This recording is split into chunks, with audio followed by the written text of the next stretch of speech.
Ya, selamat pagi bagi kita semua. Selamat Pagi, pagi, Pak. Selamat pagi, Pak. Pak. Pada pertemuan hari ini, kita akan mencoba berbincang sebentar tentang sastra apokaliptis. Tapi Bapak tadi tidak nampak, Len? Tadi saya sudah mendengar laporan videonya dan laporan bacaannya. Tentu kita akan mencoba melihat lebih dalam soal apa yang disebut dengan sastra apokaliptis. Dari perbincangan kalian tadi di diskusi masih tampak berbicara soal informatoris ya. Pertanyaannya itu masih berbicara informatoris.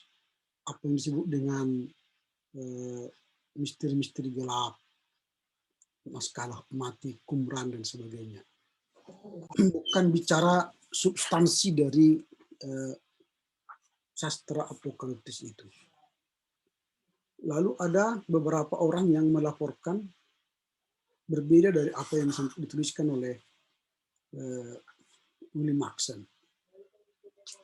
Saya memberi komentar kepada tulisan Samuel. Dia mengatakan bahwa dia mengutip buku William Maxon.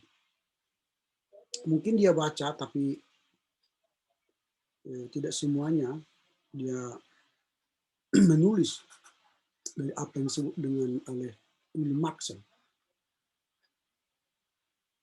Coba dulu saudara Samuel, udah di sini? Samuel, udah di sini Samuel? Apakah Samuel sudah bersama kita? Saya, Pak. Di mana? Udah di sini ya? Iya, Pak. Iya, Pak. Coba perhatikan ini.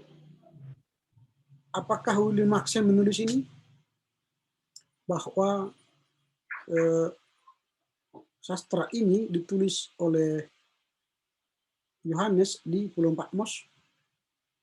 Apakah ada itu disampaikan oleh William Maxon dalam bacaan yang kau baca di sini? Kalau itu, Pak, saya dapat dari Alkitab, Pak. Saya menyuruhmu membaca Alkitab. Betul. Tetapi tidak melaporkan Alkitab. Saya tidak menyuruh engkau melaporkan dari Alkitab. Yang saya suruh kamu melaporkan dari bacaan ini. Tapi dalam rangka mengerti laporan bacaan ini, saudara harus membaca kitab Wahyu. Jadi ini semua yang kau tulis ini tidak ada dalam bukunya William Maxon. Ya.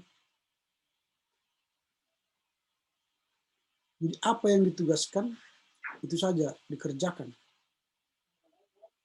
Kemudian kalau kau baca ini, memang ini tertulis dalam buku William Maxon, tapi kau sendiri tidak tahu bagaimana cara mengutipnya. Ini penggalan kalimat dari halaman berapa ini? Halaman 340 yang tidak utuh. Lalu kau tidak memahaminya, lalu kau kutip. Tapi tidak kau mengerti. Nah, ini beberapa contoh bagaimana kalian mau memahami topik jika tidak mengerti dengan baik. Maka intinya kalian tidak tahu. Dan saudara tidak membaca ini, bagian awal dari William Maxon. Minggu yang lalu sudah saya jelaskan. Karena ini laporan terakhir, maunya laporan ini terbaik. Karena sudah belajar dari 5 laporan bacaan sebelumnya. Dan saya suruh saudara membaca ini di awal. Dan saudara tidak baca. Ini.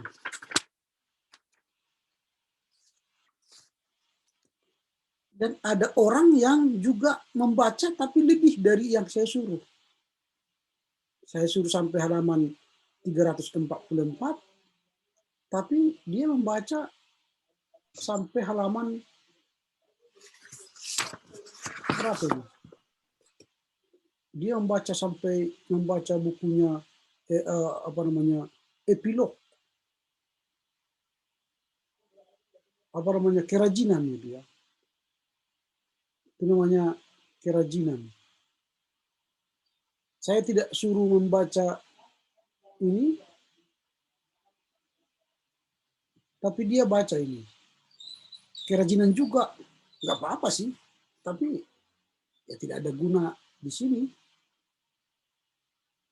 Dan dia tidak membaca yang di awal juga, dibaca di awal. Ini si Serina Stepu ya. Nah, saya kurang mengerti apakah bisa kalian dengar apa yang saya sampaikan atau memang sulit ya didengar apa yang saya sampaikan. Adakah kesulitan kalian mendengar apa yang saya sampaikan seperti ini? Ada kesulitan? Coba direspon dulu. Ada kesulitan memahami apa yang saya sampaikan atau pengajaran saya terlampau cepat? Saya ngomong terlampau cepat atau bagaimana? Supaya nanti jangan gagal lagi, supaya jangan gagal paham maksudku. Dengar semua mendengar yang ada di room ini? Dengar, Pak. Dengar, Pak. Dengar, Pak. Dengar, Pak. Dengar, Jika Pak. perlu, Pak. jika Pak. perlu dikorek dulu kupingnya gitu. Gini. Memastikan mendengar apa tidak. Supaya jangan capek lagi. Saya minggu yang lalu sudah saya katakan itu. Supaya jangan capek lagi saya menyampaikannya gitu. Ternyata ya sama. Tidak ada perkembangan. Saya ulangi lagi ya. Metode mengajar kita ada ceramah. Itu sudah saya sampaikan di awal. Yang kedua, saudara yang membaca lalu melaporkan bacaan itu ke kita. Intinya kalian yang mengajar. Bukan hanya saya saja yang mengajar. Kita saling belajar. Yang ketiga, tugas kelompok. Jadi yang tadi itu pribadi yang menyampaikan laporannya, yang ketiga kelompok mempresentasikan topik yang akan kita gumuli. Artinya belajar itu bukan hanya monolog dosen yang mengajar terus kayak SMP SMA. Ini mahasiswa. Mahasiswa itu bekerja bersama dosen belajar. Itu. Dalam kampus-kampus perkuliahan, kalau kalian misalnya kuliah di kampus-kampus lain, dosen itu hanya kasih silabus. Dan kalian kerja mencari tahu apa yang di silabus itu. Ini saya masih bimbing loh, masih bimbing kalian. Tapi hasilnya ya tidak begitu maksimal.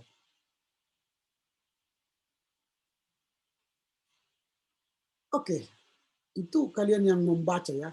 Saya coba tes dulu yang lain.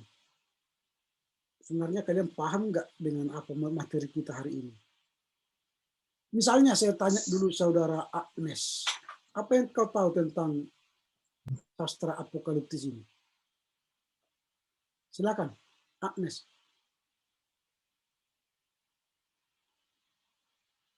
Masih di sini kah, Agnes? Halo, Agnes? Suaranya Pak kurang bagus Pak. Suara siapa? Suaramu atau suara saya?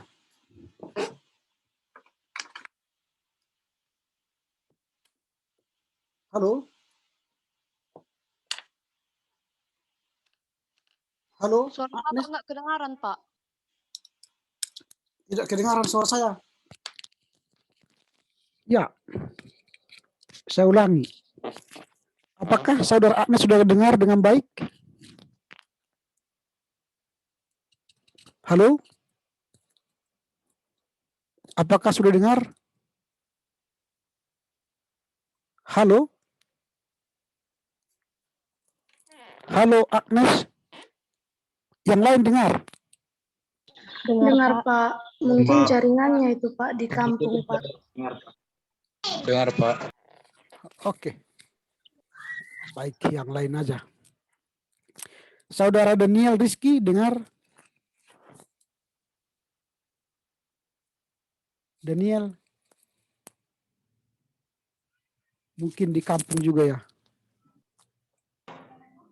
Saudara Emma dengar?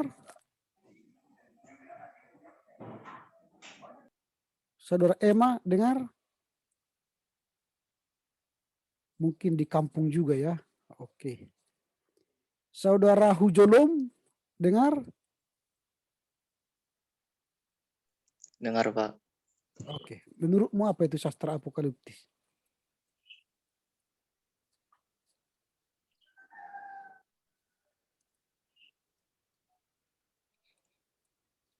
Silakan. Dengarkan. Sastra Iya, apokaliptis dengar, Pak. itu apa? Oh, enggak tahu juga ya.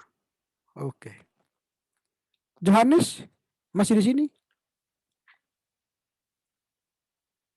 Johannes? Ya, Pak. Ya. Silakan. Apa yang kau ketahui tentang sastra apokaliptis?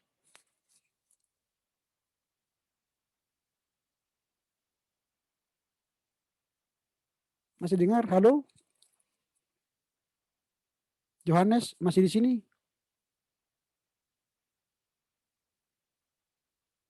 Halo? Di kampung juga mungkin ya. Siapa yang di kota ini? Saya tanya dulu lah, capek saya ngajarnya ini. Siapa yang di kota? Yang bagus jaringannya? Atau semua di kampung ini?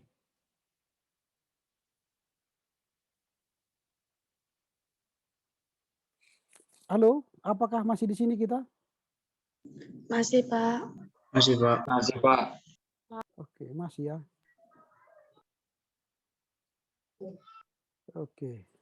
Gimana caranya saya tahu kalian di desa di kota ya? Susah sekali ya mengajar online ini ya. Oke, siapa yang bisa komunikasi ya? Ini, oke, saya cari dulu orang yang bisa bicara ya. Daniel tadi sudah dengar ini, Daniel? Udah, Pak. Cuman agak apa, Pak? Agak terpatah-patah dia, Pak. Oke lah, sekarang sebutkanlah apa yang kau tahu. Apa itu? Sastra apokaliptik. Mhm. Apokaliptik jenis tulisan yang mengenai pernyataan ilahi, Pak, yang berasal dari masyarakat Yahudi. Oke. Ya, Emma, apa yang kau tahu? Yang kau ketahui tentang sastra apokaliptis?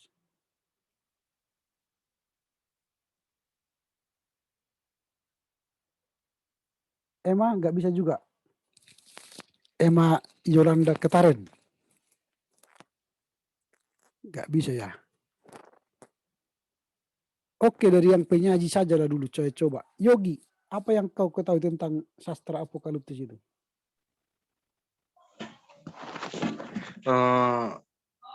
Sastra apokaliptis ya, Pak. Bentar, Pak. Bukan bentar, apa yang kau ketahui? Ini, saya catat di HP, Pak, yang saya ketahui gitu. Saya baca. Ya, jangan, kalau sudah dicatat di HP kan udah kau ketahui. Yang kau ketahui. Iya, Pak. Yang Kalau ditanya, kalau ditanya itu kitab yang kalau ditanya pertua kau misalnya tiba-tiba, halo Yogi, yang apa itu sastra apokaliptis? Oh, tunggu ya, saya buka dulu HP gitu ya. maaf sebelumnya, Pak. Soalnya kan saya semua catatan saya taruh di HP gitu, Pak. Ya, itu kan dalam proses belajar. Tapi kalau ditanya kan nggak mungkin lah. Tunggu ya, pertua ya. Saya buka dulu HP ya. Atau saya buka dulu laptop saya menjawab pertanyaanmu. Apa gitu? Nggak mungkin kan? Kau yang melaporkan loh. Iya, Pak. Silakan, apa artinya itu sastra apokaliptis? Sastra apokaliptis itu kitab apokalips yang bukan hanya kitab Wahyu, namun juga kitab Daniel dan beberapa kitab yang lama. Kitab Apokaliptis berisi ramalan, lambang-lambang, dan nama-nama samaran. Dan merupakan dualisme, bahwa bumi ini akan ada yang baru. Dan pesisme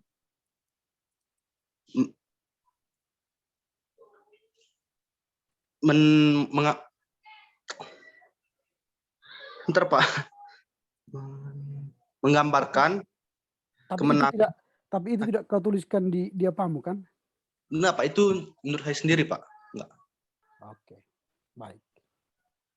Ya, kalau saudara Samuel, apa yang kau ketahui tentang sastra apokaliptis itu? Kalau sastra apokaliptik, Pak, itu tentang penglihatan-penglihatan Yohanes, Pak. Misalkan tentang penglihatan dian emas, 7 dian emas, tentang malaikat-malaikat, tentang binatang keluar dari bawah laut, binatang yang keluar dari bawah tanah, tentang akhir-akhir zaman itu, Pak. Oke. Serina, apa yang kau ketahui tentang sastra apokaliptis? Serina.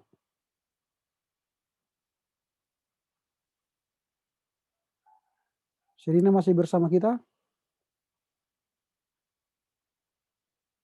Serina. Serina, silakan. Serina di kampung juga. Oke. Si Susanta. Baik, Pak. Terima kasih atas waktu dan kesempatannya. Di sini saya mau memaparkan sedikit apa yang saya tahu, yang dimana sastra apokaliptis itu muncul pada saat kemerosotan peran kenabian Israel dari bangsa Yahudi pada periode Helenistis. Pada periode Helenistis itu yang saya ketahui itu pada kejayaan Yunani, Pak. Dan di dalam kitab sastra apokaliptis ini banyak pertanyaan rahasia, mimpi, visi, dan lain-lain yang sudah dimateraikan, yang dimana gagasannya seluruhnya dualistis. Dualistis itu, Pak, dia sifatnya ada 2 sifat, sifat yang akan datang dan yang belum terjadi, yang dimana karya ini dipercaya diterbitkan oleh nabi-nabi besar, nabi-nabi yang sangat terkenal pada zaman dahulu, yaitu Henokh, Abraham, Yakub, dan Daniel, dan lain-lain. Wahyu adalah dokumen yang dituliskan oleh satu gagasan pokok, yang dimana faktanya memahami pesan wahyu tersebut. Dua fakta yang saya ketahui, yang pertama, gereja yang dialamatkan sedang menderita penganiayaan oleh negara, dan yang kedua, akhir dunia diharapkan akan segera terjadi. Temanya yaitu pengampunan dosa, yang dimana yang saya ketahui dalam pengampunan dosa ini, Pak, sastra apokaliptis ini, si pengarang menyajikannya bukan kita untuk takut akan yang namanya penghakiman, melainkan adanya keselamatan.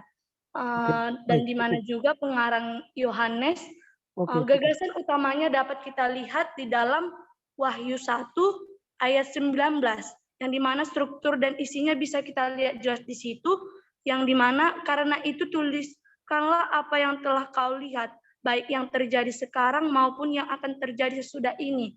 Jadi di situ dituliskannya jelas kita tahu strukturnya itu tentang kejadian yang akan datang, yang dituliskan oleh si pengarang, yang dimana waktunya belum dapat diketahui petunjuknya karena beraneka ragam historis yang menjelaskannya.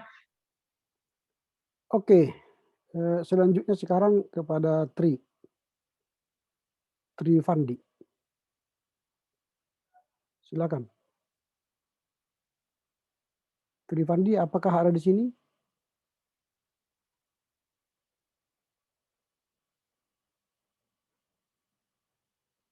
Pak, saya mau bertanya, Pak. Tadi suara saya kedengaran, Pak? Ya, saya sudah bilang cukup tadi. Oh ya, terima kasih, Pak. Ya, Trifandi ada di sini? Tidak ya. Oke, baik. Terima kasih atas kesabarannya ya dalam rangka mengikuti perkuliahan ini. Saya hanya mencek apakah kita semua memahami sastra apokaliptis, baik pembaca maupun saudara-saudara yang mengikuti perkuliahan ini. Harus saudara sadari bahwa perkuliahan itu memiliki model ya. Kalau model yang konvensional yang mungkin saudara tahu bahwa dosen atau guru itu hanya mengajar, lalu saudara mencatat poin-poin penting, itulah belajar. Biasanya model-model seperti itu di SMP, SD, SMP, SMA, itu model-model guru mengajar. Tapi setelah masuk ke mahasiswa, cara belajarnya tidak seperti SD, SMP, SMA.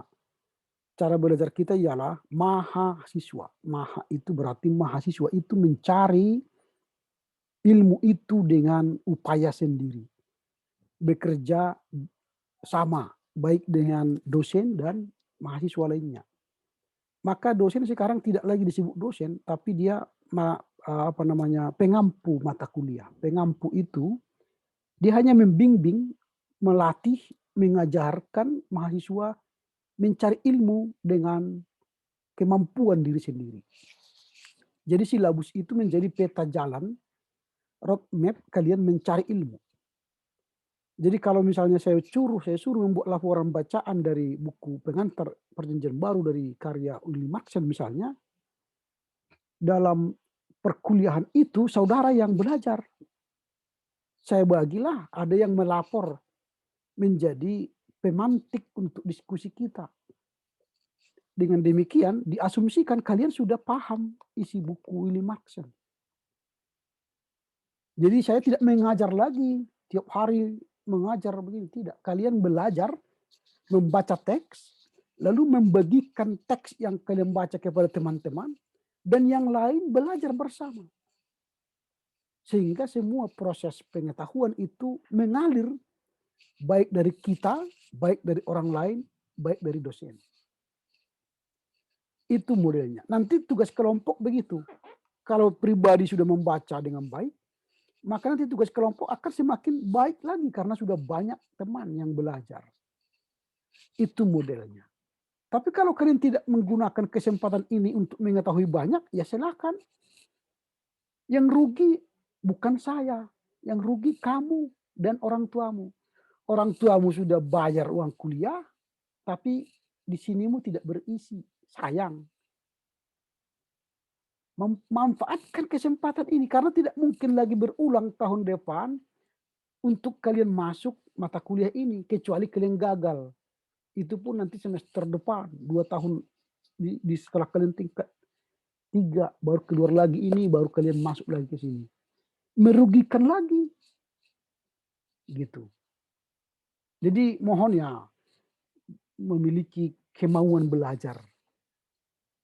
Ya, memiliki kemauan untuk pintar ya, untuk tahu. Itu mahasiswa.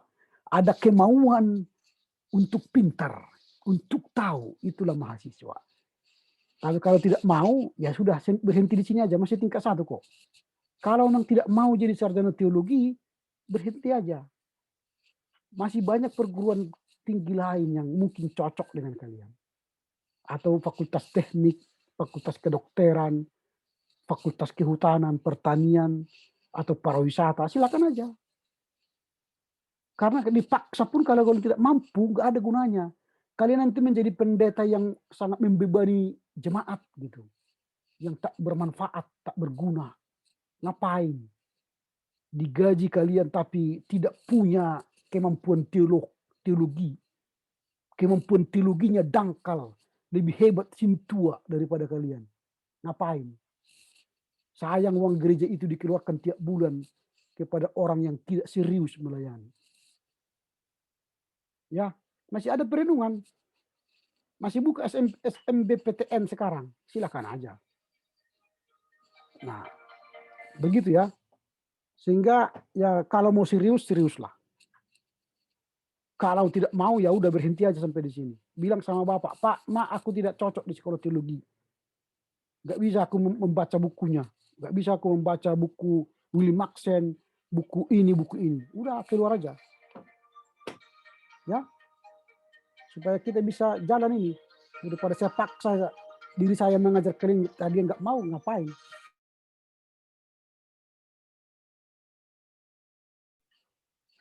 Oke, saya lanjutkan ke yang lain.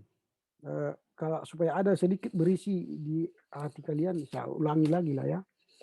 William Marchand dalam penjelasannya, dia menjelaskan bahwa sastra apokaliptis itu merupakan misteri-misteri gelap. Misteri-misteri gelap itu ialah sesuatu yang tidak tahu sama sekali apa yang akan terjadi. Dia merupakan sebuah masa depan yang belum kita tahu kejelasannya. Itu misteri-misteri gelap. Lalu itu akan mempengaruhi pembaca, menarik pembaca untuk belajar tentang sastra apokaliptis itu. Itu yang kita lihat. Sebentar, saya jawab dulu sebentar ya.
Mohon maaf ada telepon tadi. Oke, saya lanjutkan ya. Ini kedengaran, masih kedengaran ya? Masih, Pak. Si Pak. Kemudian William Marchand, setelah dia menjelaskan bahwa ini memiliki sastra atau misteri-misteri gelap, dia juga menjelaskan bahwa penulis apokaliptis itu adalah orang-orang yang fiktif. Nama-nama samaran ya, yang tidak jelas siapa orangnya. Selain itu tadi sudah dijelaskan juga ada dualisme. Dualisme itu dia jelaskan bahwa ada periode di mana dunia ini diikuti dengan masa depan yang tidak tahu juga. Lalu periode kedua ialah datangnya keselamatan, tetapi ditandai dengan kehancuran bumi. Nah, ini yang dia jelaskan. Kemudian dia menjelaskan juga bahwa sastra apokaliptis ini diterima secara meluas, diminati orang. Itu yang disampaikan oleh William Marchand. Juga dia sampaikan bahwa sastra apokaliptis itu tidak hanya di Perjanjian Baru, apa yang dia tulis dalam kitab Wahyu, tapi itu juga ada di Perjanjian Lama, misalnya di kitab Daniel dan Yesaya 23, 24, 27, itu di kitab-kitab. Tapi di kitab-kitab Katolik itu ada juga di Deuterokanonika itu. Ada di kitab 1 Henok, 2 Henok, kitab Esra, 4 Esra, 2 Esdras, itu ada kitab-kitab apokaliptis selain daripada di kitab Daniel dan kitab Yesaya tadi. Nah, ini artinya bahwa kitab apokaliptis itu diminati oleh orang sejak dulu, baik dalam Perjanjian Lama sehingga pada zamannya Yohanes. Kemudian sastra apokaliptik itu memiliki ciri. Tadi sudah ada disampaikan oleh William Marchand beberapa. Yang pertama itu dia bersifat ramalan, kemudian dia bersifat meniru, kemudian yang ketiga dia bersifat memakai nama samaran tadi fiktif, yang keempat dia memakai lambang-lambang, dan yang kelima dia menjadi banyak ramalan tiruan. Tadi ada ramalan tapi juga ada ramalan tiruan. Itu sifat atau ciri daripada sastra apokaliptis itu. Dan di sastra apokaliptis itu mengandung beberapa unsur. Tadi juga William Marchand sudah mengatakan dualisme. Yang kedua determinisme, bahwa yang menentukan segalanya ini adalah Tuhan bukan manusia. dengan adanya langit baru dan bumi baru nanti itu Tuhan yang menentukan. Determinisme. Dan ketiga adalah pesimisme. Orang yang menanti Tuhan datang itu menjadi orang pesimis, tidak aktif. Dan yang terakhir, unsur yang ada dalam sastra Apokaliptus itu adalah sikap etis yang pasif. Karena Tuhan mau datang, dia tidak melakukan apa-apa lagi, dia pasif. Ini ciri-ciri yang ada dalam sastra Apokaliptis. Nah, secara khusus dalam kitab Wahyu Yohanes itu ada penglihatan itu kepada 7 jemaat, ada penglihatan misalnya angka ya, ada 66, ada misalnya bintang-bintang, ada iblis dan sebagainya. Tapi dari angka, lambang, hayalan, tiruan itu ada banyak orang yang salah tafsir. Karena sulitnya memahami nubuatan-nubuatan itu. Misalnya contoh, angka 66 yang selalu diidentikan dengan setan, iblis. Lalu setiap melihat angka 66 misalnya kita menganggap itu adalah setan. Salah. Tidak seluruh angka 66 itu setan. Karena angka 66 yang dulu itu merujuk kepada paus. Kalau dalam bahasa Yunani dan Ibrani, huruf paus itu dijumlahkan sama dengan 666. 666 angkanya. Maka penulis itu kan memakai lambang. Dia tidak mengatakan paus antikristus. Tapi jabatan nama paus waktu itu, jumlah namanya itu 666. Kalau jumlah angkanya. Itu rujukan. Dia pakai nama samaran. Jadi kalau kalian lihat misalnya nanti ada plat mobil BK666AE misalnya, itu bukan antikristus, itu angka. Atau ada nanti nomor rumah 666, bukan penghuni rumah itu jadi orang antikristus, bukan. Ada dulu kan berkembang isu kan di makanan-makanan di barcode ini jumlahnya ada 66. Oh itu antikristus. Di sampo-sampo ada 666 itu antikristus. Bukan. Jadi jangan sesederhana itu kita menafsir Wahyu atau kitab Apokalipsis Yohanes. Ya. Jadi hati-hatilah. Jadi memang banyak angka simbol yang harus kita pahami dengan baik. Itu soal tafsiran Wahyu. Dengan demikian hati-hatilah dalam memahami sastra Apokaliptis, karena di situ ada banyak jebakan-jebakan yang harus kita teliti dengan baik secara teologi. Jadi sebagai seorang teolog nanti kalian bisa menafsir, meneliti lebih dalam lagi tentang itu. Itu ya. Ya, sampai di sini dulu. Ada pertanyaan kira-kira yang perlu ditanya. Silakan kalau ada yang mau bertanya.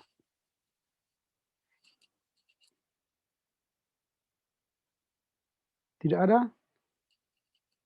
Oke, baik. Kalau tidak ada yang bertanya, saya akan lanjutkan kepada tugas kita selanjutnya. Apa itu? Tugas kita selanjutnya yang pertama adalah kita sudah mengakhiri laporan bacaan. Tetapi ada beberapa teman yang harus mengulang laporan bacaannya karena dalam proses laporan bacaan yang kita laksanakan mereka melakukan kesalahan-kesalahan, tidak sesuai format dan sebagainya.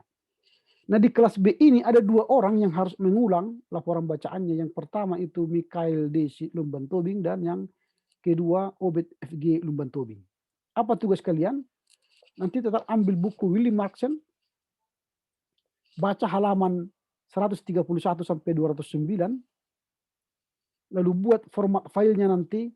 Ini nama, nomor kelas, nomor absen, nama mahasiswa, perbaikan laporan baca. Contoh misalnya ini menjadi 1B, nomor 20 nomor absennya, Butet Jai, perbaikan laporan baca. Dikirim tanggal 4 April 2021 pukul 18. Dikirim ke saya. Ini format tugas untuk mereka kalian berdua. Bisa dipahami saudara Mikael dan saudara Obed? Nanti akan saya kirim. Ini akan saya kirim nanti ke grup kita supaya kalian bisa baca dan lakukan. Bisa dipahami? Bisa, Pak. Oke. Ya, ini saya kirim ke grup. Kalian nanti baca lagi di sana. Nah, kemudian yang kedua, minggu depan kita akan masuk pada laporan baca, laporan tugas kelompok. Tapi sebelumnya saya minta persetujuan. Ada yang bertanya kepada saya, Pak, hari ini kita libur, apakah kita masuk? Ya, karena minggu yang lalu sudah saya sampaikan, kita masuk hari ini.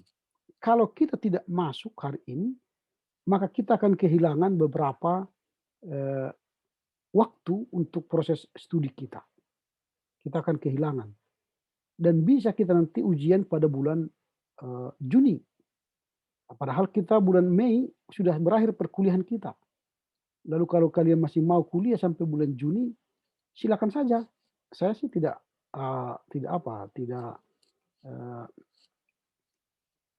keberatan, tapi ya dengan risiko ya. Risikonya kalian akan tidak libur sampai bulan Juni.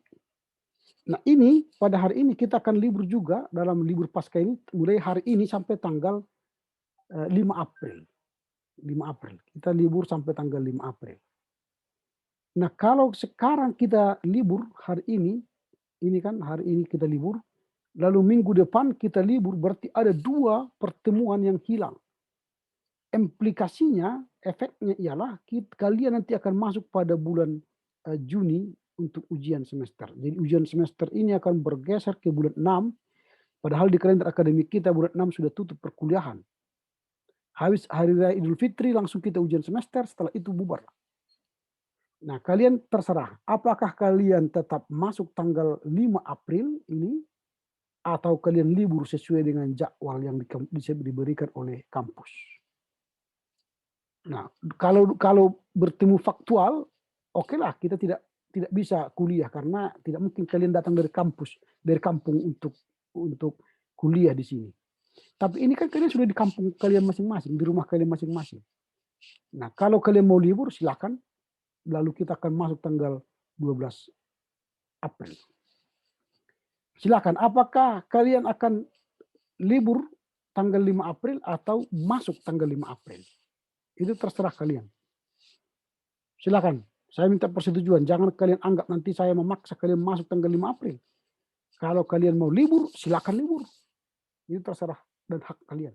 Tapi kalau mau masuk, silakan masuk. Kalau libur ada konsekuensinya, kalau tidak libur ada juga konsekuensinya. Silakan. Halo? Iya, Pak.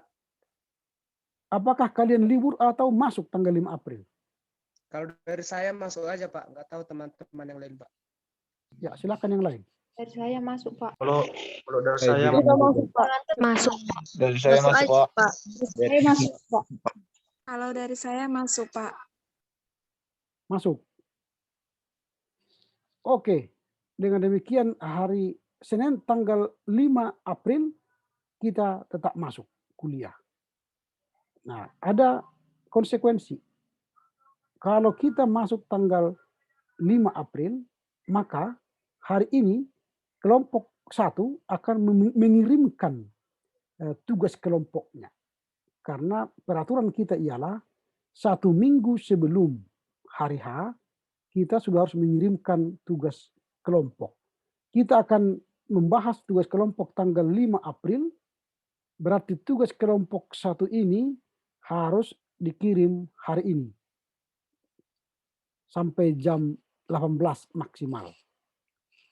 Nah, bagaimana cara membuat file untuk tugas kelompok?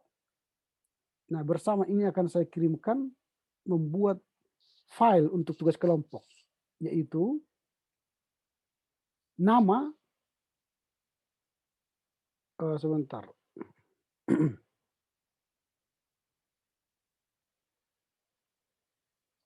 Untuk tugas kelompok. Sebentar ya.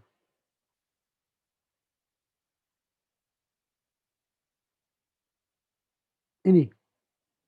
Nanti nama kelas, lalu judul makalah.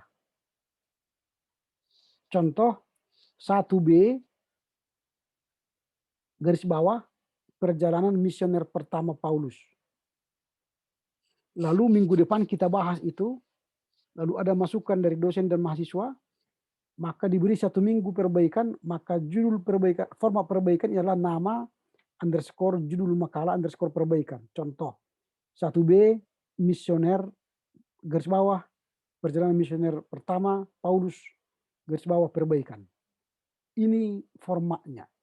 Ini akan saya kirim nanti ke kita supaya diikuti menulis format file ini.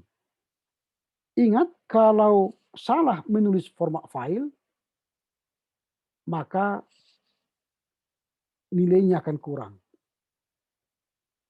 Lewat mengirim format, mengirim file juga nilainya kurang. Jadi hari ini dikirimlah sampai jam 6. Bagaimana? Kelompok 1 sudah siap untuk mengirim? Halo, kelompok 1, apakah ada di sini? Iya Pak, saya Pak. Iya Pak, saya Pak. Bisa mengirimkan materi perkuliahan hari ini? Bisa Pak. Oke, baik. Kalau begitu, kita akan masuk minggu depan. Karena kelompok 1 sudah siap untuk mengirimkan materi perkuliahan minggu depan. Oke, sampai di sini kira-kira ada pertanyaan lagi sebelum kita tutup. Saya Pak, Silakan. apakah suara saya dengar Pak? Ya, silakan. Saya Tadi dengar. Bapak memanggil saya Pak ya tentang apokalips ini Pak. Ya, namamu siapa ini? Kelihatan namanya. Soalnya tadi barengan saya nggak bisa Pak. Ya, namamu siapa ini? Johannes. Ya? Johannes John. Iya Pak. Ya, udah lewat. Ya, tadi sudah saya panggil, sudah lewat. Oh, makasih Pak. Ya, sesuatu yang sudah lewat kita tidak bisa ulang lagi. Oke, ada lagi pertanyaan? Tidak ada lagi? Kalau Pak. Ingin bertanya. ya, silakan. Hai.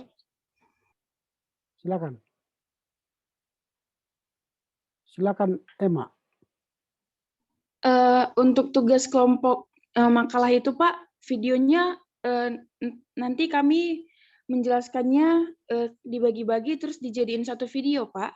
Boleh. Nanti diedit, dia 15 sampai 20 menit ya. Iya Pak, terima kasih Pak. Oke.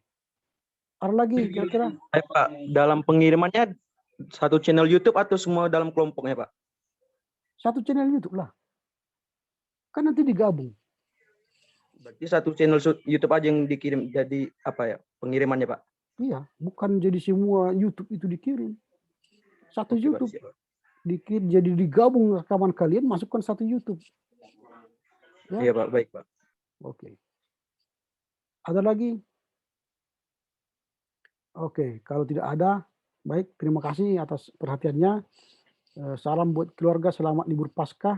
Tuhan menolong dan memberkati kita. Kita berdoa. Terima kasih Bapak, kami bersyukur karena hari ini boleh menyelesaikan tugas perkuliahan kami. Berkati orang tua kami supaya sehat mereka panjang umur. Berkati usaha mereka supaya Bapak mampu menyelesaikan, memberikan kebutuhan perkuliahan kami. Berkati sivitas akademika, SIT Abdul Medan, staf pegawai, sehingga perkuliahan kami lancar. Berkati bangsa dan negara kami, pimpinan-pimpinan gereja, suku-suku terbaikan dan suku terjangkau supaya mereka memperoleh Injil dengan baik. Terpujilah Engkau Bapa, dalam masa libur Paskah ini Tuhan menyertai dan memberkati kami.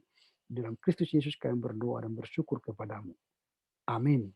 Horas menjujuah, Yehobu, ahoy. Horas Pak. Horas, Terima kasih Pak. Pak. Pak, Yehobu. Terima kasih, Terima kasih Pak. Pak. Siangnya, Terima kasih Pak. Horas.